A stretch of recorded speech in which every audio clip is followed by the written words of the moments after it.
Hi everybody, a very good evening. I'm Jashin Kapani. The time by the watch is 5:40.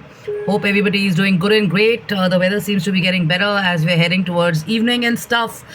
And I've got a few set of lines before me which are actually pretty inspiring and pretty helpful because it's got a emotional value or a trait which is very much what I endorse and I kind of believe organizations and people got to have. So the title is Money is Not About Money. It's talking about Google. And there's this coach, we've heard the name of Bill Campbell, and he's the $1 trillion coach for the Silicon Valley and stuff. So he's talking about money is not about money. So we have so many thought shares. You kind of get into Yahoo and you kind of get into Facebook, and you have all these videos showing on making money and kind of growing your business and stuff like that, like nobody's business, as if earning money is the only provocative for people. It's not building brands, it's not building values, it's not building a good culture, it's not building an image, it's not building something more than yourself and your company, doing something for the world, something for the community and stuff like that. So he's talking about Silicon Valley, and he's talking about Bill is kind of advised Google on various topics of compensational values and stuff. And he says my foremost trait was kind of advocating generosity. He says I kind of understood that the compensation that people took home could not be bargained for the kind of time they were spending in the office if we gave them a bad culture and bad behaviors and stuff. But this was just not about the money, and people were not coming to the office only for the money. They were coming for a good time, a great time. And we wanted to make sure that with a fair salary, we were giving them a good lifestyle and something to carry back home when they went back to their families and stuff like that. So he says, for many people, money is about the money, but actually for us, it was about generosity. It was also about something else, compensation isn't and wasn't just about the economic value of the money. It was also about the emotional value. It was also signaling a device for recognition, respect and status. And through their hiring and through their corporate policies and stuff like that, they were also trying to kind of get people strongly used to the goals of the company and the vision and stuff. And he says that Bill also knew that everyone is human and needs to be appreciated, including people who are financially secure, or who just join in, or who are just amateurs or learning and stuff. And this is why we had a superstar athlete who was worth more and more of millions and billions, because he pushed people not for the money but also for the greatness and generosity that he brought along with them for one of the corporate tie-ups he did. And he says at the end of it, it was not for the money, but it was for the love of the game and for love.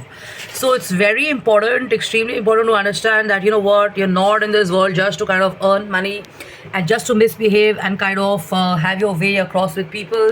You're here to kind of give an example. If you're holding a designation or a position, you got to be a role model yourself. And the point is this, that as we can see, this coach is also talking about mentoring managers and people, and he's trying to tell them that you may be at a position or you may be at a designation, which I really have been sharing.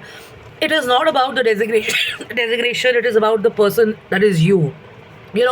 People are going to forget when you leave an organization, but they will always remember what you did. They will always remember how you made them feel. They will always remember the experience you gave to them. They'll always remember you for the value and for the culture that you brought along with yourself to the organization and stuff. And I can very strongly say this because when I meet my ex-colleagues, or I meet my people I hired when I was 24, they still remember what I was and where I was. And when we bump into colleagues who are kind of now in different cities and different part of the world and stuff, we carry with us such great memories and stuff, because we were there as a team trying to promote a culture of a family and togetherness, and we were trying to kind of get the ball rolling for the task that we were given in hand, and we were not just working for the monies or looking at politics and competition and stuff.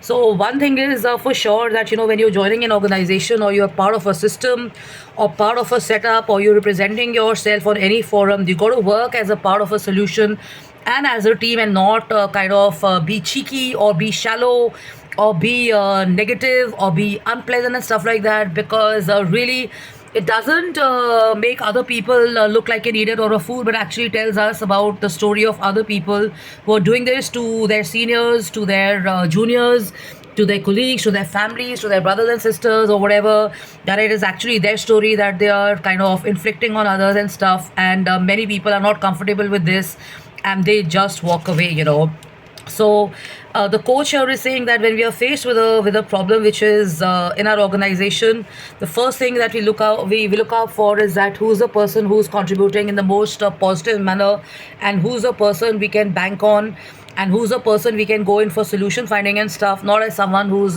criticizing, or not as someone who's kind of just around there for the monies and just for the kick and stuff like that.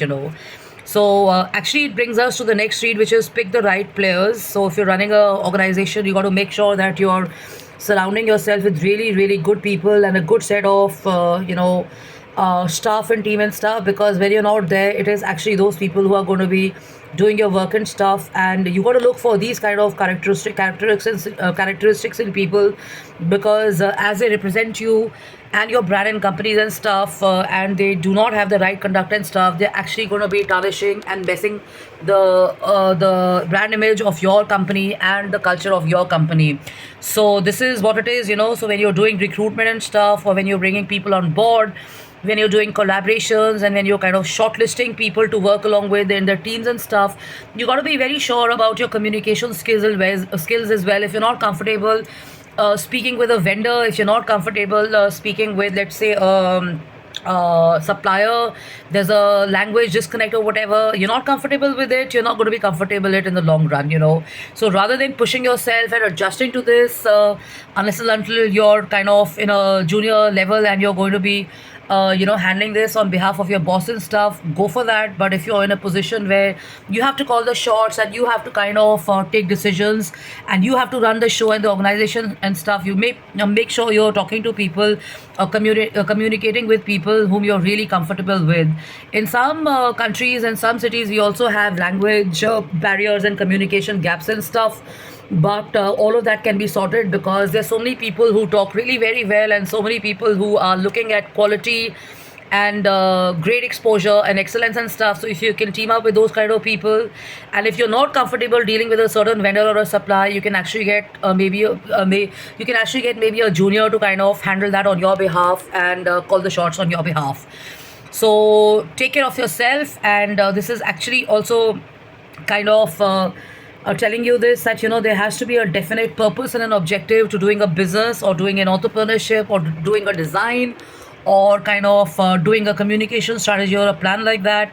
So it's very important to have people who are willing to work smart and hard, and who have a sense of respect for other people. They are kind, and they are nice, and they're warm. And if this is what you are kind of going to want from your culture, and you stand up for that, then make sure you have people who kind of have the same ripple effect in your organization, in your setups, and in your own country and stuff. So I'm Jashin Kapani. I'm the founder and CEO of I'm Decor Design. We do interior and home and office solutions and stuff, and this is also connected to the science of happiness and joy is really important, because people come from different setups and different organizations, and if they're going to be stepping in, and they're going to be spending a lot of time in your workspaces and stuff, they have to love it. So give them the right exposure, give them the right experience, make them feel good and amazing, so that when they go back, they're really talking well about you and the organization and stuff. And that's how you also kind of build up your own image, or your own brand, and your own self. So it's not just about TRPs, it's not just about likes, and it's not just about faking and kind of coming across as a great mentor or a boss. You have to be really of value besides all of that offline. So this is me. I'm signing out, and thanks for your likes and your messages and stuff. Please feel free to write into me and stuff, and let's meet offline whenever you're in town, or whenever we are kind of up to it and stuff. So stay hydrated. Cheers on a nice cup of coffee.